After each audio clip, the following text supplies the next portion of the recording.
Welcome to the Beyond the Vines podcast, where I interview local business owners in Sonoma County to highlight small business and grow our community. I'm your host, Amy Ehlers, a mom, realtor, and Sonoma County native, and I'm excited to connect you to some amazing people in this beautiful area that we call home. Welcome back to the Beyond the Vines podcast. Thank you again so much for listening. I'm just loving putting out these episodes, meeting all these small businesses. I'm having so much fun doing this and just having everyone come in the office and meeting new faces and also bringing friends on. I am here today with Bianca Broos. She is a global strategic advisor and the founder of the Bianca Broos Company.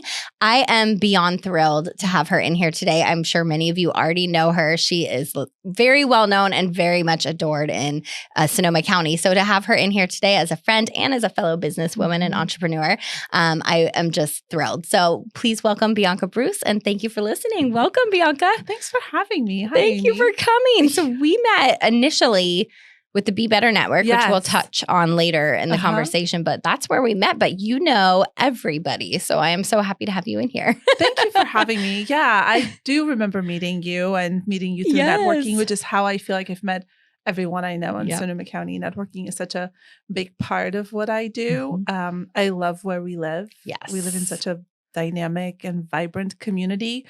But I'm not from here and I wasn't, I'm not a native Sonoma Countian.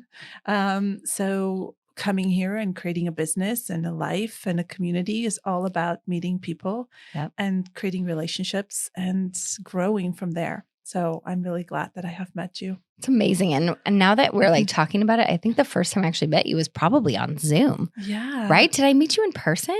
I think we met. It's been a couple years later. Yeah. I think we met during the pandemic. Yes. It's interesting what that did for all of us, right? We just have such unique and different experiences of something that was a global impact. Definitely. So the story is never the same. But I think for me, what it facilitated is meeting even more people virtually. And you were one of those people. Yeah. I think we did a few events through Be Better and with other networking groups locally, but just meeting people virtually, increasing that impact. And then once we were able to meet in person, it just added that extra sort of intrigue to the conversation. Did you know I was this short? No, I didn't. I did not know that you were that short. So funny. But even as we were walking into the office and ringing the doorbell and waiting for you, you have this just infectious personality of joy. Thank you. You are always authentically vibrant. Thank you. I think that came through on Zoom virtually, and it definitely, while your height didn't come through on Zoom, your personality did. Thank you so much. So that was expected then. Yes, awesome. I did expect. I may have sat on cushions during our Zoom meetings. That's so funny. That is awesome.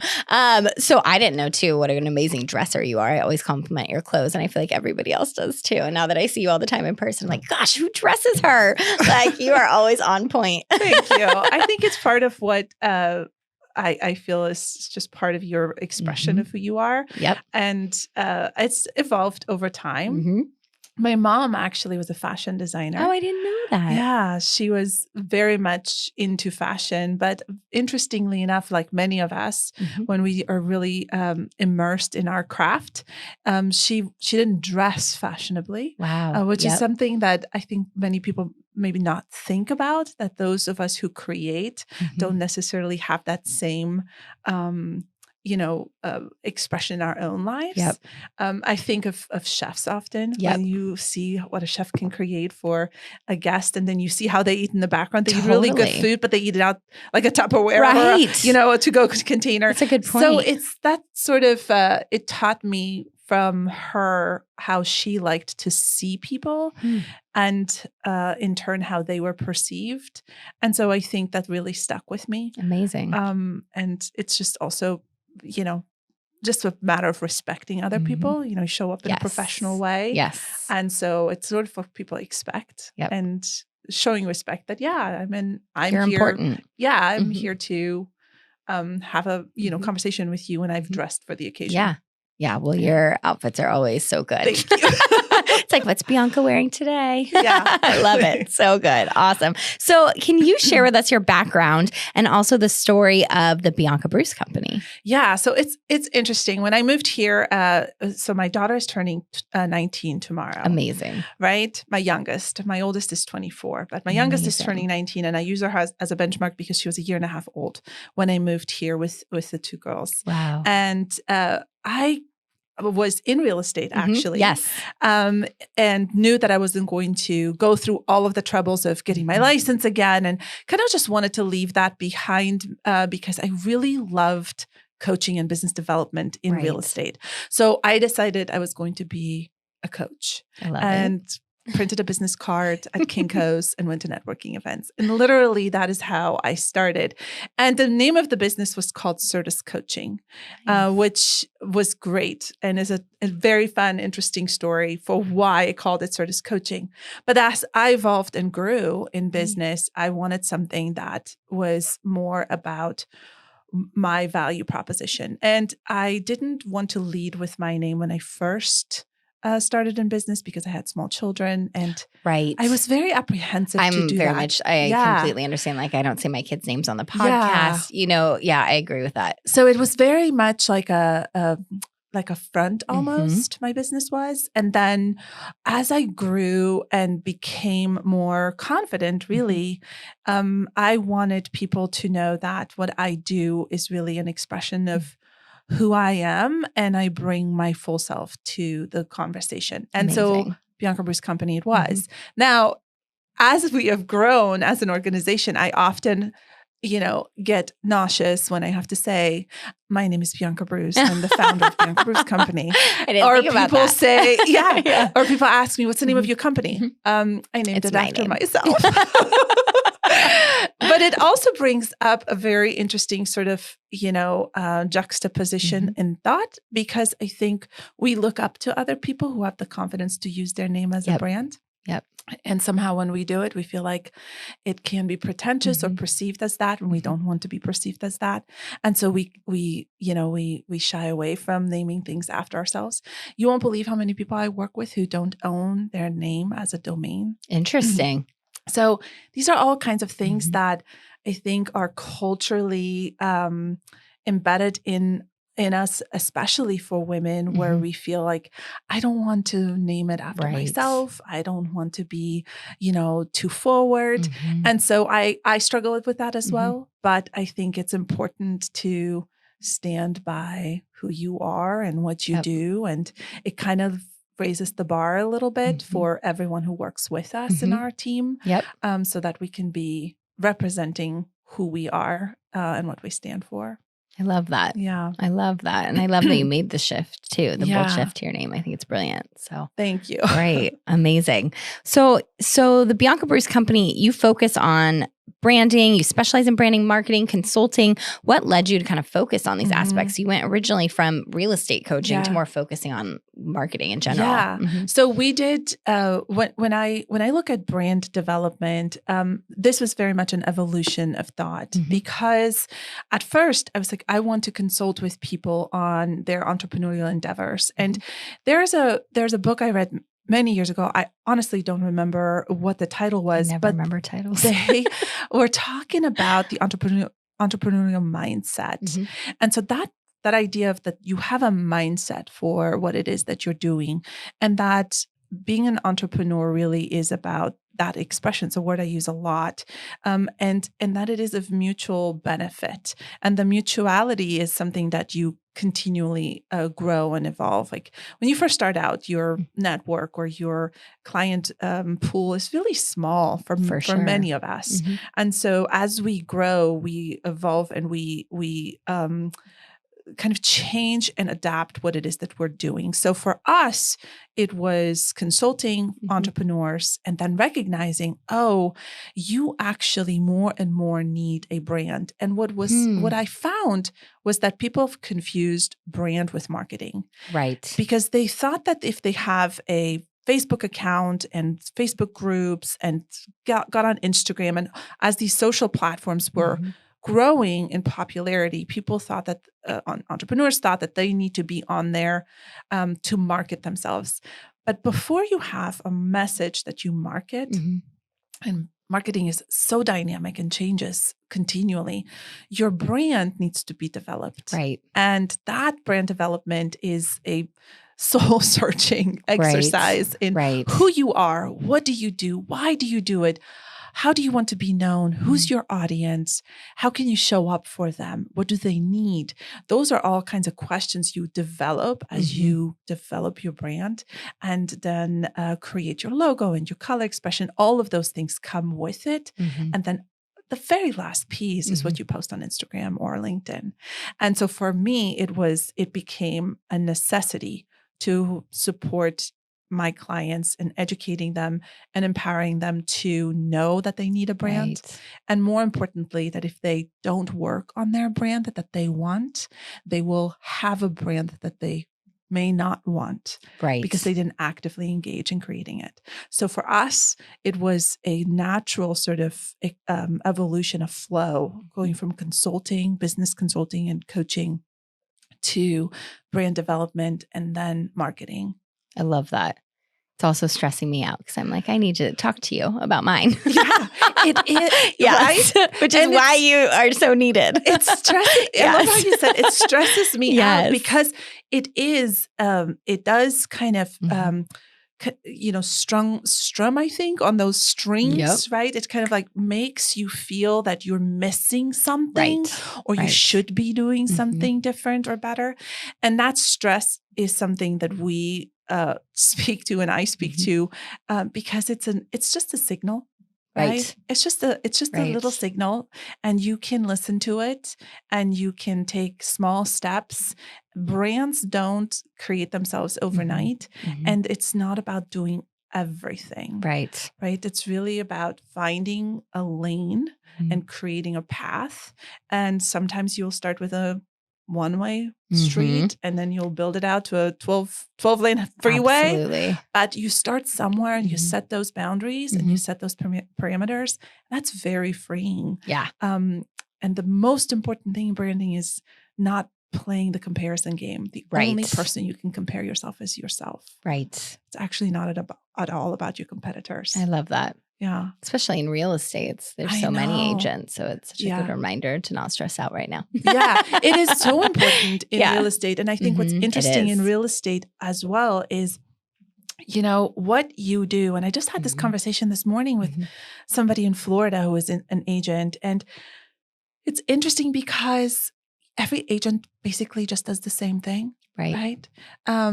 But when you look at why you work with a certain agent, it's not because they know how to write a contract and negotiate the details of which are plentiful. Oh, for sure. And very complex. Yep. It's really about the story that they tell and how they allow their buyers and sellers, their customers, to engage their story, because that's what you're facilitating. Yep.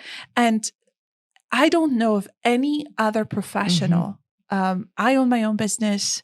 I know that the value exchange of time, value, and money is really important, and we're all in this to exchange have a monetary exchange. Right. But I don't know any other professional who works with a customer for sometimes years. Yes.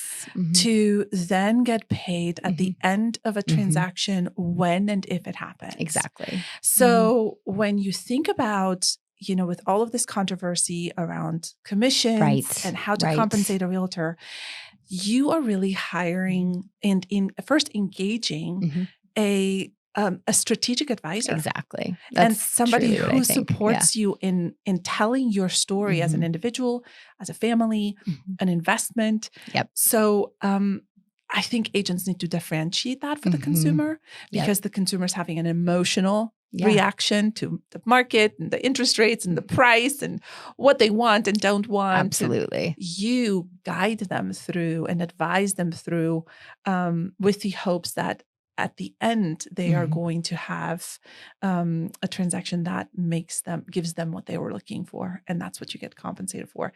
Not the TC work. Exactly. But everything that happens before that. Yep. Yeah. And it's emotional too, buying a home and whether it's to live in or an investment, no matter what, it's emotional. So I love that you appreciate that and see that. I do. It gets especially emotional when, then winter comes and rain season comes and you're buying a home in spring. And is that going to hold up? That's a great point. Remember when the disclosure said the roof was getting old? Yes. Remember that? Yes. So there's so much, there's so much complexity in that experience. And I think that's also what I pay attention to for all of us, really. Yeah. We're all engaged with one another, creating an experience. So what experience are you creating for the people that you work with? Right. And how will they describe you long after the transaction, so to speak, is over? I love that. And that's your brand. I love that. Yeah. I think you and I had met once too, and it was like words that we had heard maybe that clients describe us, or I think that we played with that a little bit on like, that is your brand, is what your clients, how they described you. Yeah. So, yes. And helping people identify that, that with like you have a very, like you mentioned, you have a very positive and optimistic personality, but with that comes emotional intelligence and experience and wisdom and know-how. And so how does that all kind of amalgamate together to come out to be the expression of who you are? Right. That's really what they're getting. Right. Yeah. I love that. I love that. Thank you for walking us through that. So when a client first finds you, a potential client, can you walk us through the steps of, maybe they've reached out to you? Where do you even begin with them and seeing what they need? So I think at my core, I'm a problem solver. I really don't shy away from issues. I think issues are, the issues we have, the problems we face, they are just an opportunity. I think it's perhaps because I personally had and have still absolutely tons of issues that I've had to work through, things that happen to us, things that are, perhaps even outside of our control, but the effects of them are very much impacting our lives. Absolutely. And so how do we address that? And so I am not afraid to identify that with people that I work with. And I'm not attached to people working with me or with my team. I'm attached to them getting what they want. Great. So, and that's always been a really great advantage to how I perceive my business. Now, do I want people to work with us? Yes. Do I get bummed out when somebody says no and I really want them to say yes to us? I do. I really do get bummed out. But so don't say no to me. But I think at my core, I identify problems and create opportunities that are strategic. So they're long-term. Right. There's an arc to what it is that we're doing. It's less interesting what you want to do in 30 days from now. 30 days is going to come and go so quickly. It's very important to pay attention to that, right? But it's much more interesting to me to recognize, where do you want to be? Like legacy building is a really big part of how I think. And that has nothing to do with what you're leaving behind. It has everything to do with how you're fortifying the people. And for me, that's always been my girls and of course my clients, but it comes from this place of, what do I want them to know about who I am? And I just get to play with my clients and support them. And so identifying a problem usually has to do around growth or feeling stuck or having a problem around process building or integrating new solutions into, whether it's a team or a service or a product that's being developed. And so we come in, we identify that, and then we create a path, a blueprint for executing, whether it is from a strategic business development point of view, or is it a brand development or even marketing fulfillment. I love when you say blueprint too, because it does get so overwhelming. It does. So to know that, you are there to like walk them through it and see the big picture. What kind of businesses do you work with? So I would say that we are in many different industries. We've counted, I think, 21, 27, something. It's been many. And my team really loves tracking that. It's not that I don't love tracking it. I don't think about it. Yeah. There's definitely key people that we've engaged with where I'm like, oh my gosh, that was incredible. But the clients I work with are really entrepreneurs. And sometimes it's people who are wanting to start a business, and other times it's people who are very much working for another business, but they are wanting to come at their business with, or at their career with an entrepreneurial mindset. That idea of like, what else is possible for me? That sort of curiosity, feeling a little bit like, I know I want more, I just can't identify what it is or how to get there. Right. So that's the entrepreneur. And then we also work with larger companies and teams. We've worked with a landscape architect here in Petaluma who is in her 60s. Amazing. And has established an incredible business for herself, but in her 60s wanted to grow and wanted to rebrand. I love that. So we've done that. Fantastic. And that's, we love clients that are saying, yep, I'm ready to kind of come at this from a new angle. And we've worked with Fortune 400 companies. Amazing. So, and the idea is that the fit is about, are you committed to doing something about this problem that you identified or that I've helped you identify? And can we build on this blueprint? Because a blueprint, nobody lives in blueprints. Right? Blueprints are not homes, if you're thinking of traditional blueprints. It's an idea that then needs to be tactically executed. So problems need solutions, and then they need execution on that. I love that. Do you ever kind of help identify these problems, solve them, and not see the execution come into play? It makes me crazy.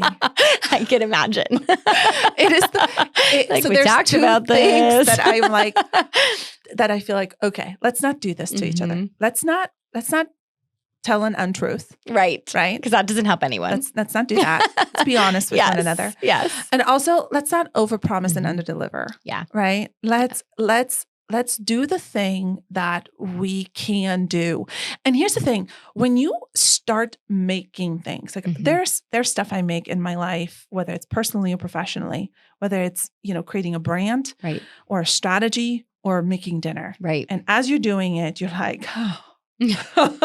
So, I need to adjust. Yep. That's the beauty of being present in your life and applying all your skills and tools to that problem and to that execution. But not taking action feels bizarre to me. It feels like such a dishonoring of who you are and why you're here.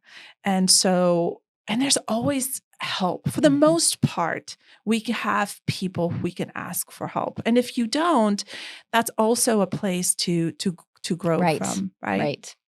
Gosh, that's so interesting. Yeah. And I wonder too if that's just such a personality type, because I know you're very solutions driven. I'm very solutions driven, and it's hard to kind of wrap our brains around like the opposite. And so, to see it. I think it's exciting to see a result. And I don't actually, so lots of times people think that I'm, and ask me, so what's your next goal? And what are you like the next thing and the next thing? And it's actually, I'm not that goal minded. Right. I have goals for sure. I'm much more vision minded. And I think about, okay, so how do I engage my life today with all of the things that are changing and moving in a way that is honoring of my vision and who I am? And I'm really excited to see people becoming. You know what I mean? I think that that's really kind of a thrill. And that's my favorite thing about being a mother. Yes. It's also the hardest thing about being a mother. Yes. Because I'm like, this is who you're choosing to become. A lot of pressure. we need to change something. You got some good I girls, have got though. amazing girls. Yes. That is really funny. But I'm sure that I think I'm just now entering that phase of motherhood where I'm going to start seeing more of those moments. Yeah. Like where they're realizing that they're becoming as well. Yes. And they're like, oh, I'm going to try this out. Totally. Yeah. I'm still had a lot of control up until now. And we're like right on the brink of those years that. when I had a lot of control. Those were my favorite. I think I'm running years. out of those years. Yes. That's very amazing. sobering. It's very much so. Yes. And definitely a lot of pressure. Yes. So your website really emphasizes the importance of storytelling in your branding. How do you incorporate storytelling in your work, and why do you believe it's so crucial for businesses? So this is such a great question. Thank you so much for asking it, because it's one that I personally struggle with to the extent that there isn't a formula for storytelling. So there is a sort of, if you go to English class or you hire a brander, right? They'll say 1 + 1 = 2. Add these 3 ingredients and you have a story, beginning, middle, end, all that fun jazz. And that's all true. But storytelling in brand and in business can be tricky, because we have things in our story that maybe we don't feel that they belong at that table. Right. And so I always think about storytelling so your personal story is one that you develop through and grow through, and it's part of who you are. And it's always with you. And it may not always come to the table, but it's always with you. And disavowing that from yourself is dishonest and is actually not serving you at all. And I think that often when we put ourselves away and create a persona, we find confirmation and resonance for what we've come up with. And then we think we're on the right path, but we're actually getting more and more lost. And so it took me a long time to come to terms with the fact that my whole story can show up at the table, but not everything is being presented in that relationship or in that situation, right? So that when people ask me about, God, how do I tell my story, and do I have to tell that part? The answer is no. You don't. You can, and let's if you want to unpack that, we can unpack that. I'm not a therapist. I don't know how to help people overcome. I'm a good coach, and I'm a great strategist. So I don't pretend that I can help them heal, but I can say, if you're willing to bring that to the table, we can make that happen. But it's not all about bringing everything to the table all the time. It's about telling a story that is true and authentic and filled with value, of that becoming that is relevant and resonates. So that's how you can tell it's relevant. Relevant isn't a bottom line. It's a resonance piece. So in branding, that's hugely important. And so when you tell your story, and you know people who talk about all of their successes, and never once do you get the feeling that they've had to learn anything. That's inauthentic. We know that's not true. We're all living a human experience on planet Earth. Everybody fails. Everybody has pain. Everybody has things that they've had to overcome. Again, this isn't about telling people the classic entrepreneur stories. I, had a 6-figure job in a suit, and I was unhappy, and I created my own business, and now I'm a multimillionaire. That doesn't tell me anything about you. There's a lot in the in-between. Nothing. Tell me about how you got fired. You know what I mean? Tell me about how you felt that you couldn't actually, and I'm making this up, but you couldn't really actually be in a relationship with your people, with your spouse and your children, because you were burned out and you chose to drink. And so that's why you left. And you didn't know whether you're going to make it, because you didn't know if anyone's going to buy your, overnight millionaire e-course. Also, don't buy those. That's so funny. I was thinking e-course, then you said it. So it's like, what makes you want to do the work that you do? Interesting. I think that's really important in storytelling. And who are you, and how did you get here? That's what connects and resonates. I love that. I love that. That's amazing. So with your expertise in branding, what advice would you give to the companies that you work with to really enhance their brand identity and presence in the market? Probably the storytelling is a key piece of figuring out who they are. It's huge. Yeah. Your story. So there's something I read recently in a book, and the author was talking about people how they live in time. Most of the time, we are very future centric, or we're very much stuck in the past. The present is sort of like a means to an end, right? We just get through it. You just got to get it through your day. I have 9 million things that are rattling through my brain I still have to get done today. You just, the present means to an end. And so this author was talking about people who live in deep time. And that word or that term, deep time, that deep time being past, present, and future. So your past informs your present informs your future. And so I think that when you come to a brand or when you come to the story of the brand, right, be thinking about where you came from. Interesting. This office that you're in, this team you're with, these founders that you're with, why you aligned yourself with them. That is a story that informs the way you do business and life today. That deeply impacts the way you parent, the way you are, with your spouse, how you greet people in the grocery store. It all actually matters and adds up. So that informs your present. And so from that place, you're creating a future. And that future is always present tense. So that is how I think of story, right? It's the story isn't about who you're going to be. It's also not about who you were. Right. The story is about who are you? I love that. And how do you show up? Yeah. And what's your value? What's your exchange? Because we're all exchanging something. Time, value, or money. Every time. Brilliant. Gosh, you're like making my brain go 100 miles an hour right now. What is my story now? No, I feel like I'm definitely, like I know my story and I know a lot about my brain. And I think a lot of that does come from knowing you for so long and your little bits of wisdom. But you're also applying yourself to it. Right. I think that's part of what you're, what you are known for. And, it's always so interesting to me because in business, oftentimes, when I meet with clients or prospects or even just colleagues, we don't necessarily know each other personally, right? And we know each other personally in the context of business. But every once in a while, I think about, is this how you parent?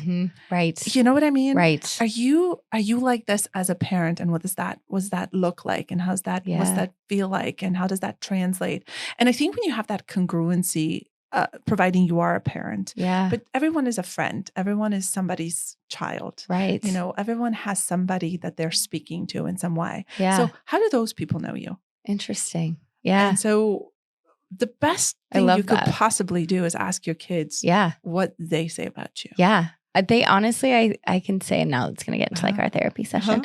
Honestly, I think they would say similar to what you're saying. I do think I parent very similarly. Of course, we all have our moments. No, not a perfect mom, but like I do think I really come to like bring like who I am here, who you see me as. I definitely bring that to the table at home too. And I think that's, although they're not teenagers yet. No. They're still my best friends. It's so interesting, I think, especially for women. I work with lots of executives and that scale is still not balanced out. There's more male executives than there are women executives. But, when I think of I've never once asked or seen an executive team, guys ask each other how they parent. They talk about their families, but the question of whether or not they're good parents or parenting well or how they parent doesn't really come up. I've been asked that question many, many times. Interesting. So what do you think kids think about what you do? Or, what is that like for your children? And I'm always a little bit, at first I was offended and kind of a bit taken aback. But then I had to do this exercise where I asked myself, what do they say about me? And I want them to know that I am committed to my work. I want them to know that this is, when I say something, I mean it. And so, when I say something to you, that's exactly what I count on. And that's the same with my clients. So it's so true. I think that's a really good point. And it is, it tends to be more of a female driven question for sure. But I also think it is so important for them to see us, in the work environment and doing what we do and talking to clients. And we're really lucky for that reason, especially with girls, to have daughters, to have daughters and to also be, the idea that you're a strong, driven, professional, successful woman by your own definition, which is what I think success needs to be defined. Love that. Just because you have that, I don't even know if I can say this, but clients tell or say to me, "You're such a ball buster." I love that. And that's a compliment. And so then my kids are like, Yeah, they would say the same thing. I love it. But then on the flip side of that, every assertion and everything that we perceive as aggressive also has a flip side and a soft side to it. And I always think that's grace. And as you were talking about your kids, and just as we're chatting, I came back from a business trip and my kids they're older. So they were, playing house for a minute. And I opened my silverware drawer this morning to stir my coffee. And I wish I had a picture for your audience, but the silverware, there's it's a very specific way. It's very specific. It's not hard. No, it's really not. It's just really not. And so these are intelligent girls. Absolutely nothing else to worry about on planet Earth, but just playing house. Yeah. And the silverware drawer looked like it had gotten, mangled, spoons inside. That's a no. Just terrible. And I thought, how hard can this be? But also, isn't it true that the easiest things that are so simple and so processed can be the very things that hang you up? And so I think for me, and I've not done this perfectly, but I do find a metaphor in just about anything. But, I had a moment, I was like, what in the world? And what is your problem? And how? And I've been gone, and I am out there, and I had a moment. I have to organize a silverware and now drawer. I come home to silverware. Are you serious? But the piece is, I have the same. It's the simplest, smallest things, and the issue is something different. And I cannot wait to talk to them about what happened here. Right. But it's this idea that, we can be assertive and we can be strong and we can be, busting through all kinds of walls, but we also have so much grace. And that's not grace for that. A female characteristic. That's a human characteristic. I agree with you. So if a man can be a ball buster, so can I. Exactly. If a woman can show grace, so can a man. Exactly. We are all just doing the best we can. I love it. That's what we got. I really love that. I love the ball buster and grace analogy. Yeah. It's perfect. And those are perfect descriptions of it. Yes. I love it. So can you share any memorable success stories you've had with a certain client project or a certain branding, anything that really sticks out that just made you so proud or memorable in a bad way could be fine too. I think when so I knew you were going to ask me something like that, and I've been thinking about that. I think what makes projects memorable for the most part is when the unexpected is an opportunity, that there's synergy that's created. So oftentimes what happens is I get asked to come into a conversation or into a team, and it's a very, the problem fits on the page. It's very organized. Right. This is what I need. Here's what I was thinking. And especially, most especially when it's a referral. So I just thought of you, and, so-and-so said that you were great at this. Right. And it's done. Right. And in their mind, they're launching on Tuesday. Yes. They're ready to go. They trust you that it's already there. It's established. 100%. Yeah. What is interesting to me is what's memorable is when we work with this person and something new unfolds. So we get to see this with clients that are, have a local footprint, and they think about just their local community and who are they in that community. And they say things, well, I'm just, working in Petaluma, or I'm just in a North Bay, and I just work with women, or and breaking that down and creating power around that is really, really important and exhilarating to me. And then on the flip side, when there are larger companies and teams, when we come in for a marketing gig, which I'm more and more able to say, I don't actually want to do that. Right. But if you want to call me in for a marketing gig, and I sit down with you and I ask you, what does your business development team think?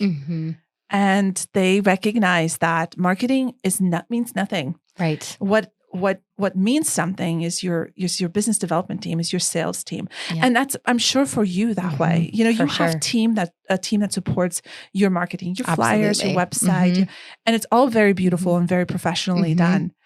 But if your business development your sales track, your vision, your where you want to be in 3-5 years from now, who are you serving? If that is not aligned with your marketing, you might as well not even bother, right? And so to me, when we get to work with companies that are like, we just want you to do a rebrand and some marketing, and I just say, that's absolutely possible. Right. Can I talk to your head of business development? Yes, sure. Scott's available. Right. And I love making up names for characters.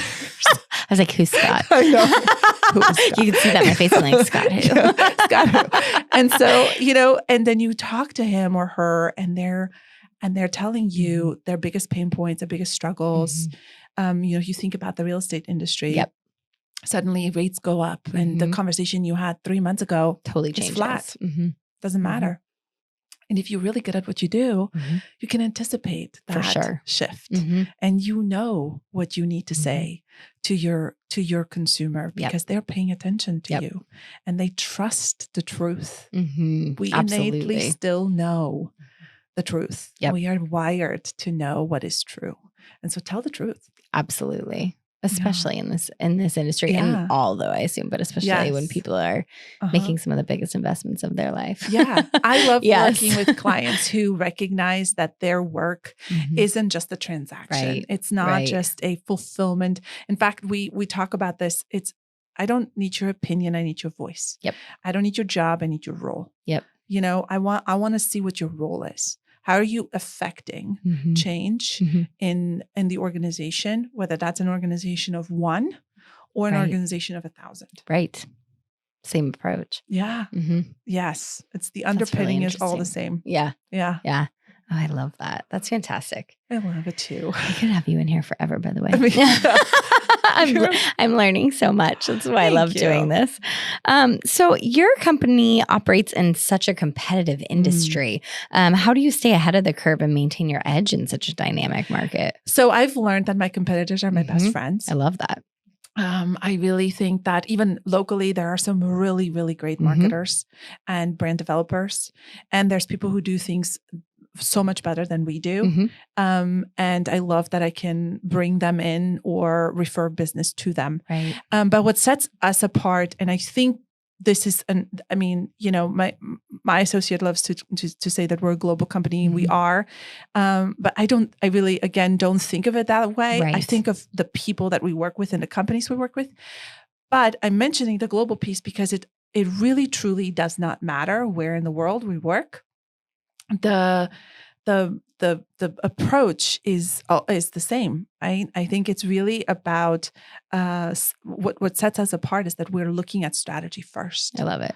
And we look at what is it where are you, where are you going, and how do we build that blueprint? And the brand is an expression of that, and marketing is an expression of the brand. And as we build that out, we very much establish a flow and a river, and we don't try to fall into an existing riverbed, to stick with that metaphor, that if you create flow, it creates its own path. Right. And so that's a very dynamic experience. And I think many agencies and many consultants are attached to their process. Right. And I don't believe that we are. There's a lot of process behind the scenes to execute with excellence, which is a really high value that I have. But it's really about the strategy, the brand development, and the marketing being a continuing expression of each other in itself. Amazing. Yeah. I like just watching your brain work. It's so cool to me to be able to hear like what's going on behind all of this. It's just so like you're amazing. Thank you, Amy. You're so kind. I'm just like, it's soaking in everything you're saying. So how do you balance creativity, because you're so creative, and the practicality when working on these branding strategies? So you're starting out with these strategies, but how do you balance both ends of it? Like pulling it off and also the creative side of it. Yeah, I think I'm very fortunate that when I founded Bianca Broos Company, and evolved us into this iteration, I was very intentional about bringing people on board who are better at certain elements of what we're doing in the process than I am. Right. And so I've always felt that I I don't need to be the best at everything. I just need to always be better at what it is that I'm doing. That's a standard I have for myself. I don't try not to impose that on others, although I do impose it on everyone that works for me. It's just how it is. Yep. It's part of it's part of our your culture. brand. Yeah. And so we really, I get to be developing strategies is a very creative endeavor. Right. You have to think outside of the box and be very disciplined to what is possible and executable. Again, not taking that action. I'm not a lofty person. I'm actually very pragmatic about certain things. It has to be attainable, but I also really very much believe in vision, right? And that's sort of human possibility. So that creativity is I feel very fortunate that I get to play in that realm.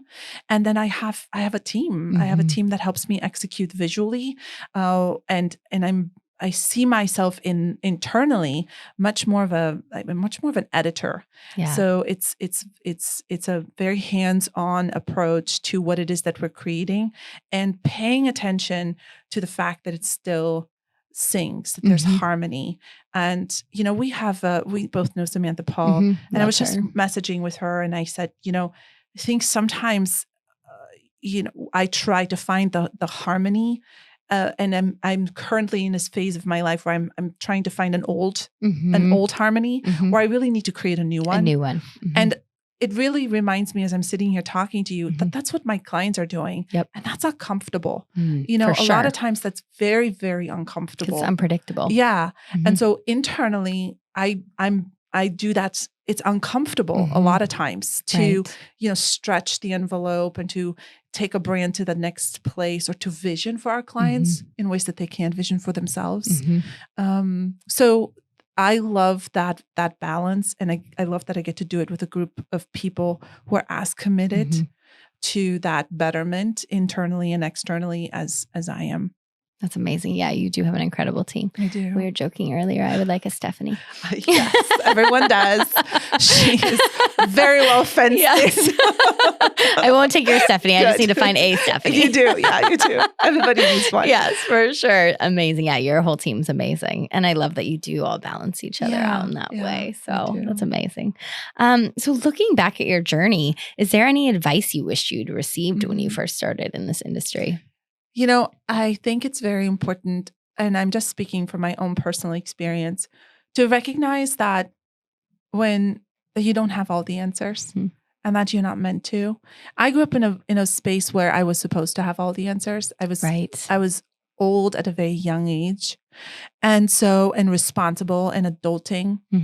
And I don't think that should have been so, but I also think that it taught me it definitely made me a better parent. Yeah. It gave me so much grit that it's really what I'm so grateful for. But I wish somebody would have told me it's going to be okay. Yep. Interesting. Yeah. That reassurance. Yeah. Just that, that question around what do you want people to say about you? And there's this old poem, and it talks about when you're done with your life, what the ultimate is and so somebody says to you, well done. Amazing. And so there's a book that was written and it's called Die Empty. And I was attached to that for a minute. It really spoke to me in a time of transition in my life. And I thought, I want to just leave it all, just like leave it. You hear athletes talk about this. Like, I just left it all on the field. And, we're all so attached to the hero and we gravitate toward that storyline. And I don't know that I would say everyone's a hero. I don't know that everyone needs to be a hero. Right. But I think everyone has a story and everyone has a story arc. And I wanted to be like, that's what I did. I left it all on the field. And then it occurred to me that when you leave it all on the field, it's kind of gone, And so when I think about if somebody would have said to me, because leaving it all on the field is how I grew up, right? Like just give it all you got. Yeah.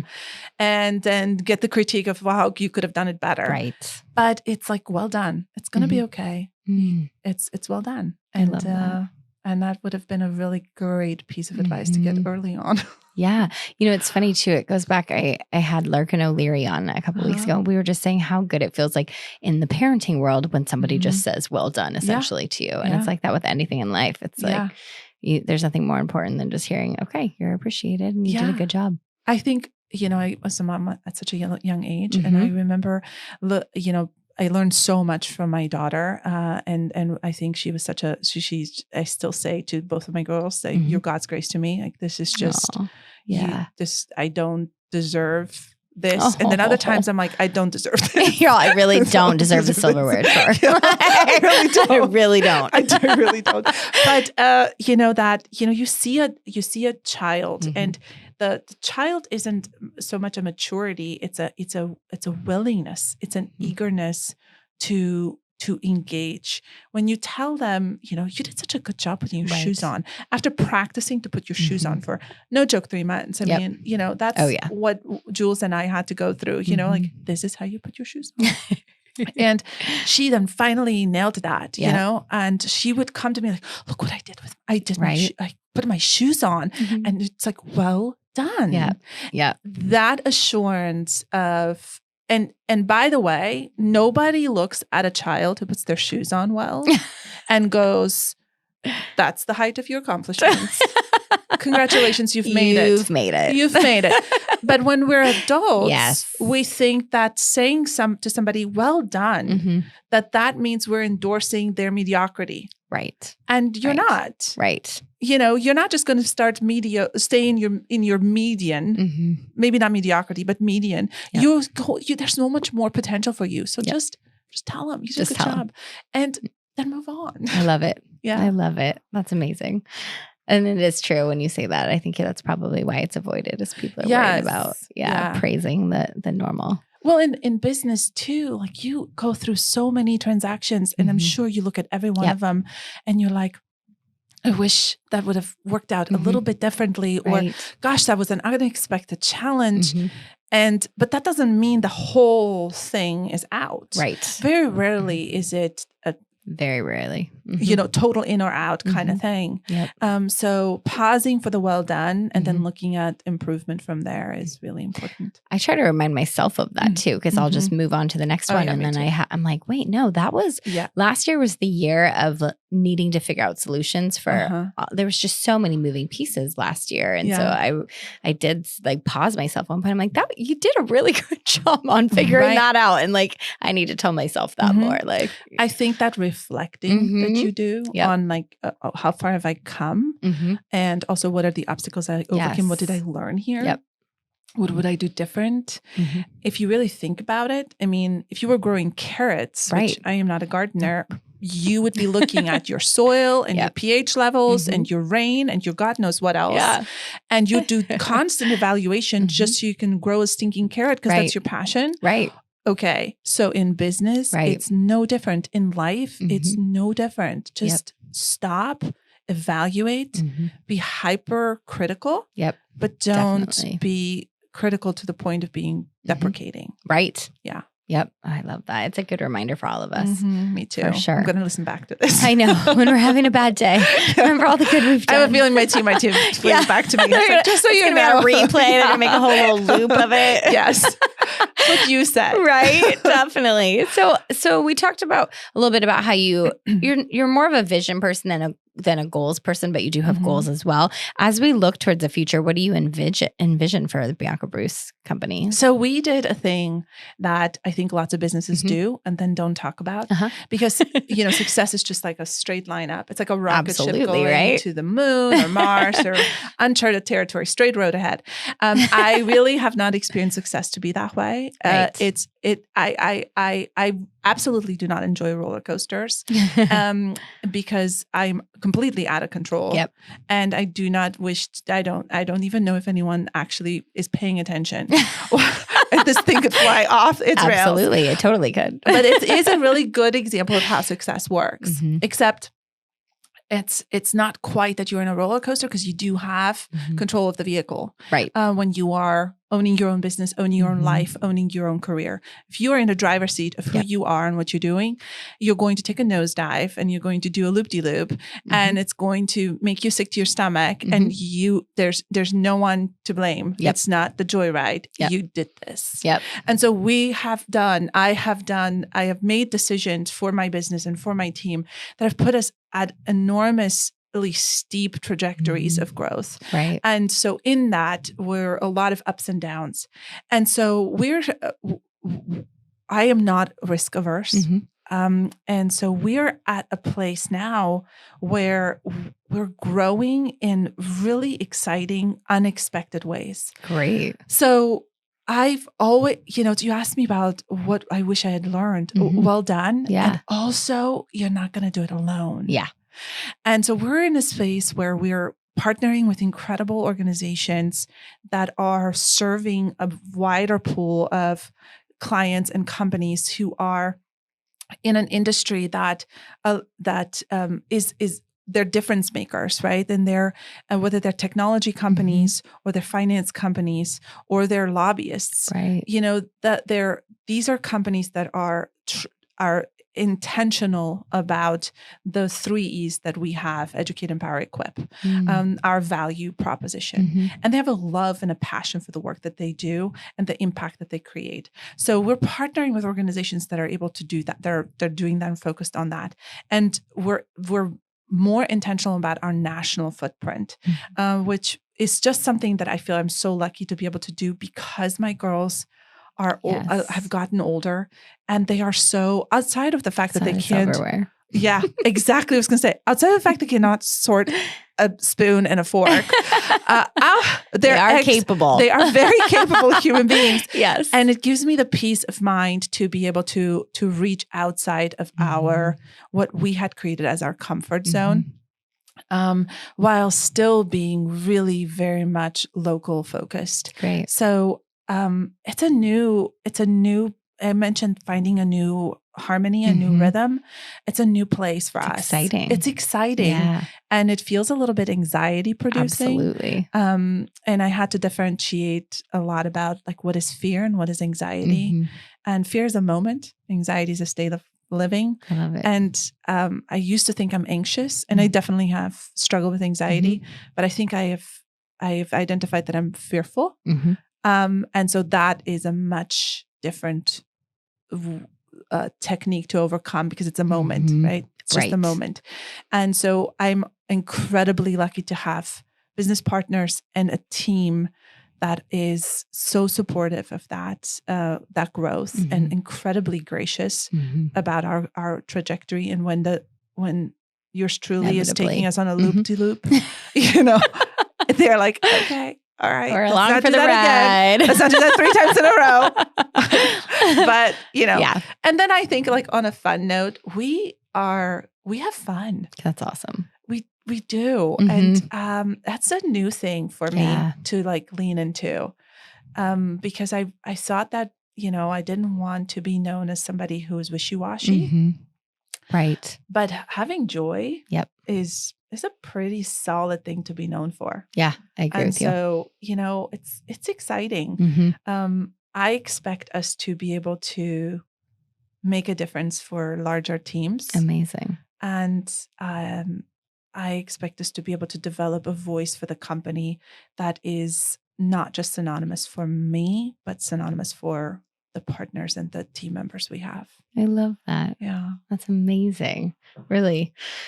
So we kind of touched a little bit on the Be Better Network, but I would love to come back to that because that's something else you founded, you with Heather Nelson and Samantha Paul, who we also mentioned. Can you tell us more about the Be Better Network? Yeah. So we've, I think we started, and I shared with you that where I am today is entirely only can be attributed only to my network and to the fact that it's again that exchange and that building relationships. I think everything hinges on relationships, and I think that you can tell when somebody builds a relationship with you with a future outcome in mind. Oh, so absolutely. Goals, right? And I'm like, I don't know. I don't want to be known that way. I want to be somebody who is known for how I make people feel and how I contribute. And so that's that brand conversation, that personal brand conversation. So when we were networking, and there's so many wonderful opportunities in Sonoma County, but what I was missing is a space where it wasn't so much about there were soft skills and development of persons and personalities, as well as opportunity to business develop, right? To create outcomes and positive outcomes for business, and for it to not be competitive at the expense of anyone, but competitive as a lift. As a lift for everyone. And I've seen this happen in the Be Better Network, actually more recently. And I'm very thrilled about that. Right. Because it's just allows all of us, whether we are in similar industries or not at all, to observe each other being better, stepping up. So when I approached Samantha and Heather to support with this, they are the quintessential women of yes. Yes, I agree. I mean, they're amazing. They're yes. And so I was like, powerhouses. Okay. So you said yes. That was not the plan. Now I have to do this. But they are, and the reason I ask them is because they have skills I absolutely do not possess. Right. And they are unafraid to give me critical and constructive feedback. Great. And I need that. I don't need you to tell me how amazing I am. Thank you. Right. I receive that. That's wonderful. Yep. What you got? Yep. What do you got? Yep. You can't tell me that was great. I know better. So we worked together on creating this, and then the pandemic happened. And it wasn't one of the things that happened early on is people thought it was a response to something. It's not a response to anything. Right. It was a response to the fact that business professionals need personal and professional development. Right. We all do. I do. Definitely. And I operate under this sort of idea that if it's true for me, it's true for you, for us, for them, for all. And so if it's true, then it's not a negotiation. You can choose into it or choose out of it. Right. It is not it's an opportunity for us to connect. And so Be Better got then that, why? So am I not good enough? And it was a real exercise in word, search, because I was like, no, and English is just my second language, but I can't blame that on everything. I very much chose Be Better to be the name. And I had to help, again, in that brand development, learn so much about, no, this isn't a critique. It's an invitation. There you go. Right. It's not that you're not good enough. And I'm not the judge of that in the least of it. Unless we're having a contract with each other and I hire you to work with me and you're not doing your job, then I can say, that's not good enough. I need you to be better. It's an invitation and it's a sobering one because I want to be surrounded by people who understand their potential. And if you, again, back to that thing we talked about earlier, if you have potential and you don't act on it, then it was just a wishful thought. Right. It was just a puff. It was just vapor. And I don't believe that that's true. Right. I believe that people have potential. And so you act on it and you're by definition of that, you are being better. And then I think, we grew to incorporate more fun, incorporate more people, Mixers. Invite more more outside of the network individuals who were interested, and then also honing in on just our members. I think the members are a really important part of each other's development. Absolutely. And I think that is truly an unexpected and totally unscripted gift. I did not expect, because I do not expect so many quality characters. And it's not that I didn't think there were quality characters or anything like that. I just hadn't thought of that. That was such a surprise and such a lovely surprise. And it's great when people come back to me, and it's amazing what people can say to each other. But when people come back to me, it's like, this is just not for me. Right. Great. I hope you find something that is.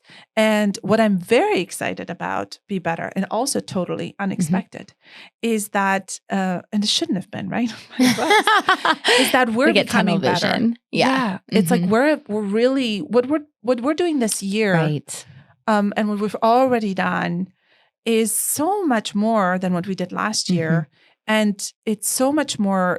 We're doing many more events. We're cross networking with other networking agents, or not agencies, groups here locally, and we're very much. I think it's because it's not our bread and butter. It's an expression of who we are. We're very much open-minded about it and very much inclusive. And so this is Be Better is for entrepreneurs and professionals who want to think of themselves as people who own their life and their career.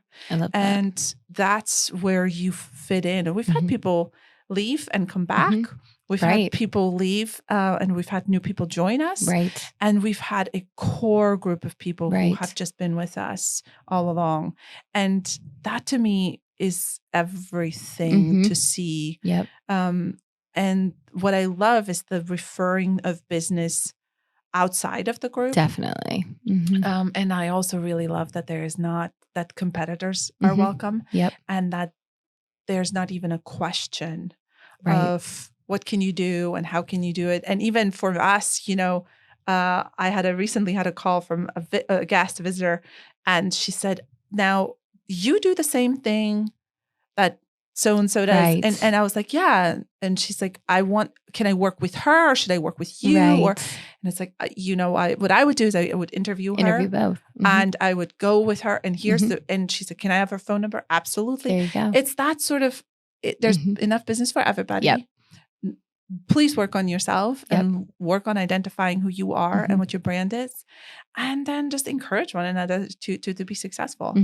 For sure. It's really just it. I love it. Yeah, I love it too. It's a really fun and unexpected, just an expression and a gift to us. I really, really had my moments with it where I thought, is this going to work? Especially through the pandemic.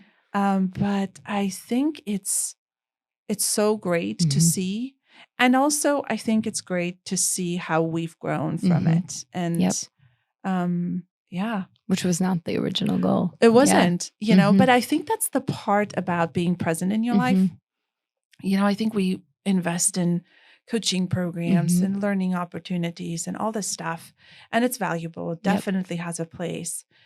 But there's so many times where you could just sit down with a blank piece of paper and a pen and ask yourself, what have I learned in the last 30 days? Right. We all remember our New Year's resolution because it's just February, Is it only February It's only February. But you probably have ditched that. But you've learned so much. Yeah, so just jot that down and learn from that. I love that. It's like taking that moment again to say, yeah, and reflect. It's true. And reflect. That's a better way of saying that. Maybe I need to pick up that goal after all. That intention of going to the gym. You and I have had that conversation. Yeah. I remember that time. You're like, why is everybody so big on working out? Because it's something they can trace and measure, and when you utilize an app, which I'm pointing to my phone because I have one of those apps, you track the water you drink, and then your app sends you a text message and tells you you're amazing because you drink water. We all need that. I'm like, the giraffe in the Serengeti is not getting that memo, and she's totally pulling off the water drinking piece. Why do I need a freaking app telling me I did an amazing job? But it's that instant gratification or that gratification at all, that praise, that well done that we're going for. Right. Yeah. Amazing. How can people join the Be Better Network? So there are, I'm sure we can put up a link. I can put links in show notes. The Be Better platform is searchable, Googleable. You can also find it through Bianca Broos. Great. We're everywhere, and people find us and message us about it. If you and I are connected on LinkedIn, you will know about it from LinkedIn, because I will absolutely reach out to you numerous times. Yes. I think that it's the other thing that I forget to mention about Be Better, and this is true about business. I bet your clients feel this way. Nobody ever wants to bother anybody. Right. I mean, if you called me and said to me, I'm bothering you. Right. That wouldn't feel good. Right. But you know what? Everybody wants to be invited. And I'm the worst at RSVPing. Like, my girlfriends are absolutely the most frustrated with me. Should we say you're coming or not coming? Right. Decide? It's terrible. But I do love the invitation. And I think people love to be invited, and people love to be invited to Be Better. So you are invited. You're invited if you're a professional. You're invited if you are thinking about being a professional. You're invited if you're thinking that you don't know what a professional is. Like, I'm thinking of all these wonderful younger people in their late 20s, early 30s who are left college and are starting a career. Oh my gosh. This is perfect. I would love to be part of a network that I would have loved to be part of a network that educates, empower, equips, that business develops, that gives me the opportunity to build a network, learn how to network, learn how to introduce yourself. Right. I know it sounds crazy, but it's challenging for all of us to know how to introduce ourselves. And so your clients, bother them, right? Yeah.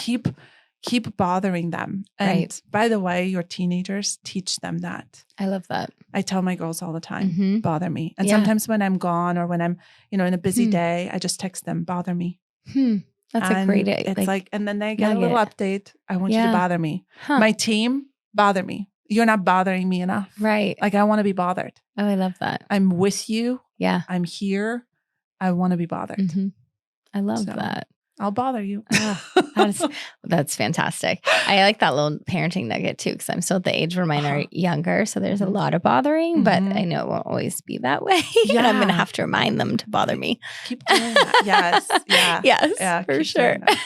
Well, that's amazing. And I'm excited because our next Be Better Network member meeting will be right here in this office. So that'll be really fun. That's a new thing we're doing. And it's so, so exciting to see, because at first I was like, there's no way our members are going to not like that stability. Right. And we tried a coffee shop and we tried a co-working space, and this is actually what everyone loves best. There has been good turnout at all of them. And I'm like, that's amazing. Well, yay. So try something and see how it works. Be willing to fail. Right. And be willing to change it. Just reshape it. Go again. Yeah. And it is fun to see where everyone works. I know. I think because we don't see that part of it. Yes. Because we're all back in the office. Yes. And even like Samantha last month when she was doing her thing, that's not, she chose an event space and invited a vendor and created an experience. Yes. That was not her office. So that was so genius. It was. I really just admire our ingenuity as we're networking with one another. So I can't wait for us to be here. I can't wait for this either. Yeah. We should take a picture of everyone in the podcast room. Absolutely. Yes. And then you'll line up new guests. Yes. Right? There you go. There you go. Yes. A lot of people in the group have been on the podcast or about to be. Yeah. So I'm happy to have all of them in here. And I do think with those relationships, there are people in the group that I bounce things off of all the time that are not in real estate, although there is another realtor in the group who I greatly admire and is a great person. So but it's funny to have those connections. It's great. I think it's awesome. It's just so good. It is. Okay. Coming off of business, what are 3 fun facts about you personally? Oh my gosh, this is always such a great question. So one of the things that I've always have to mention is I was born and raised in Pennsylvania. Amazing. So that seems to be such huge, like it's huge. And so, in fact, I do a lot of public speaking, and when I open with that and kind of tell a little story about it, people just it's just the best thing that they could hear. To me, it's just hi. Where you were born. What age did you move here? So we moved to Germany. Okay. When I was 11. 11. Okay. After the fall of the wall. Oh, wow. And then I went to school in Germany for a few years. Okay. And then I actually moved here 26 years ago. Amazing. Almost exactly to the date. Wow. On a whim. Wow. And that whim was, definitely that sort of metaphor of like I was in charge of my own roller coaster ride. Right. And the loop-de-loops were just solid though. Like award-winning. Yep. Award-winning. That's what built your story. Absolutely. Was great. Yeah. And so that's an interesting for sure fact about me. I think the other ones are just quirky little things. I think a lot of times people would be surprised to know that I cry. Almost all the time, almost over all manner of things. I cry every day. I didn't know that. Yeah. Are you going to cry right now? I'm going to cry if you cry. I had a few moments. So I was like, okay, pull your shit together. Don't. And also that is such an unfair thing to tell myself. Just let it go.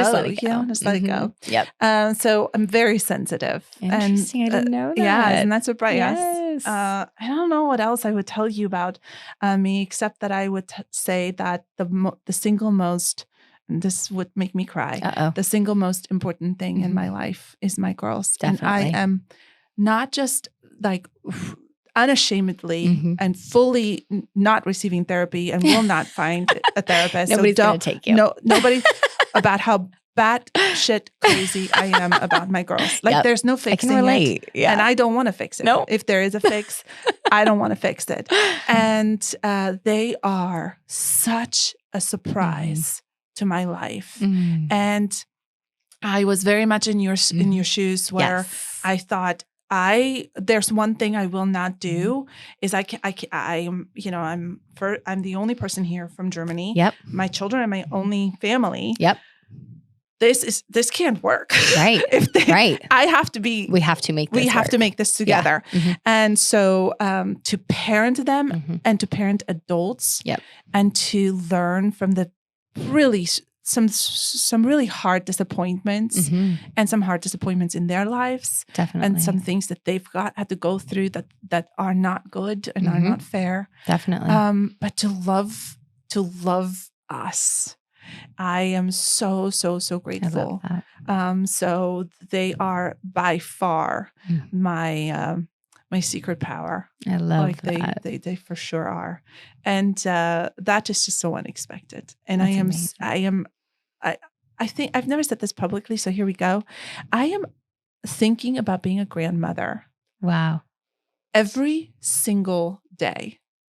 That's so funny that you say that, because I say that sometimes to my husband. I'm like, I can't wait till we're grandparents. I mean, I can. Yeah. But I can't. I think about them living their lives. And if they choose to have children, and it's not really about having grandkids, that obviously, yes. But I find myself empty nesting in a different way. And I find myself thinking about the people in my life and them being paramount, and how I want to create a home and a place for them, and how I want to be known by them, and what that means to me and to them. But I can't wait to see how their lives will continue to enrich mine. And that's an expectation I have, and I'm not shy about voicing it. That's really beautiful. Yeah. And I love that you shared that here. I also want to know what your grandma name would be. BB? Baby. Yeah. Okay, perfect. I was literally thinking it while you were saying it. Sorry, girls, you don't have a choice. This is what it is. Absolutely. 100%. I love that. That's so beautiful. And you do have the most amazing girls. And I think you and I have always been able to relate on that, like, fierce mother, like, of daughters who've been through a lot. I mean, you do what you do for your kids. But my screensaver on my phone is a lioness who came back from a hunt, and people see that and I was like, what is the matter with you? And I say, I relate to that. And also, I mean, I could sit here for hours with you. I just want you to know, I just learned this. The lioness's hunting rate is 18% kill. Whoa. Right? So that's a lot of work. That's a lot of freaking work. Yeah. To be raising some little lion cubs. Yes. So if I had an 18% closing rate, I would think I'm the biggest failure in business. Right. So what does success look like for you? And what does it mean? And because I have that screensaver as a reminder, especially when I'm traveling, especially when I'm business developing, I'm doing this with integrity and with drive. And it's my role. And I'm not after anyone. Right. But I am as intentional and focused as a lioness would be. Right. And then to learn that her rate is 18%. I was like, all right, girl, you do you. You're doing real good right now. Now I'm feeling really good. I feel really good about myself. I'm really that's good. So funny. Oh, that's amazing. What an amazing statistic. And also, she doesn't give up despite that 18%. Yep. Just goes for it. I just heard that on one of the nature shows that's I was amazing. listening to. Yeah. Oh my gosh, we love nature shows at our house, by the way. Yeah. Like my husband and I geek out. The kids watch for a few minutes and then roll their eyes and like the color one we're like, on Netflix. Oh, I think we did see that one. It's just mind blowing. That so and the chef shows. Oh, the chef shows for sure. But like the ones that are profiles of certain people, certain chefs who, because that's such a gritty story. It is. And my favorite is Dominique Crenn. Yeah. Oh my God. Just cool. All day. I want to hear how you stayed with it. That's brilliant. You know, and made it through. And that, you know, all the times that the thing got away. Especially in that industry. Yeah, in all industries. In all industries. Yeah. So, where can listeners find you? BiancaBroos.com. Perfect. Across the board. Perfect. Yeah. Awesome. Thank you so much for coming in today. It was so great to have you in here. And I appreciate you. You're just most gracious and kindest, and it's just so good at what you back do. At you. Yeah. I'm like, so it's just such an honor to have you in here. Everyone just adores you. So I hope you know that. Thank you. Yeah. I appreciate and thanks for all you do for everyone. Thank you. Thank you. And thank you for listening. If you like what you hear, please be sure to like and subscribe, learn more about Sonoma County and all that we have to offer here.